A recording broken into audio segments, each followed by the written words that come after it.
கண்ணடிக்க ஆசை சீரியல்ல ரோகிணி தனக்கு பல்லு வலி அப்படின்னு சொல்லிட்டு அவசர அவசரமா ஓடுனத பார்க்குற நம்ம முத்துவுக்கு பயங்கரமா சந்தேகம் வந்துருச்சு. நேரா மீனா கிட்ட போயிட்டு, "எனக்கு தெரிஞ்சு ரோகிணி அப்பா வந்து மலேசியாவுலலாம் இல்லவே இல்ல. முதல்ல ரோகிணி மலேசியாக்காரியே இல்ல. ஏதோ பொய் சொல்லிக்கிட்டு திரியுது." அப்படின்னு நம்ம முத்து மீனா கிட்ட சொல்றாங்க. மீனாவுக்கு அதெல்லாம் நம்பிக்கையே இல்ல. "எப்படி அப்படி சொல்றீங்க?" அப்படின்னு கேட்க, இந்த ரோகிணிக்கு பல்லு வலிலாம் இல்ல. அது எப்படி டக்குனு பல்லு வலி வரும்?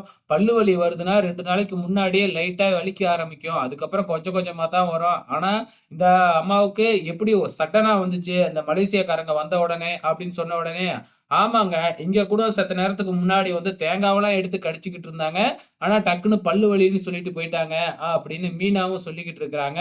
அதே நேரத்துல அங்க ஸ்ருதி ரோகிணிய பல் ஆஸ்பத்திரிக்கு அழைச்சுக்கிட்டு போயிடுறாங்க. பல் டாக்டர் கிட்ட காமிக்கும் பொழுது, "இல்ல, இல்ல இன்னொரு நாள் வந்து பார்த்துக்கலாம். எனக்கு பல்லு வலி சரியாயிடுச்சு." அப்படின்னு ரோகிணி சொல்லி பார்க்குறாங்க.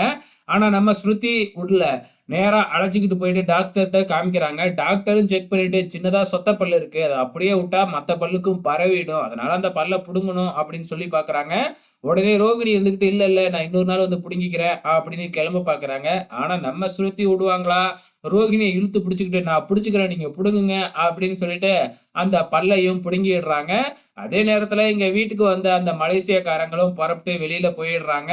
ஸோ அவங்க போனதுக்கு அப்புறம் தான் ரோகிணியே வீட்டுக்கு வராங்க. அந்த நேரம் பார்த்து மனோஜும் அதுக்கு முன்னாடியே வந்திருக்கிறாப்புல. மனோஜ்கிட்டயும் அந்த மலேசியாக்காரங்கள விஜயா இன்ட்ரோடியூஸ் பண்ணி வைக்கிறாங்க. ஸோ இப்ப மலேசியாக்காரங்க போயிடுறாங்க. அதுக்கப்புறம் ரோகிணி இங்க வந்துடுறாங்க.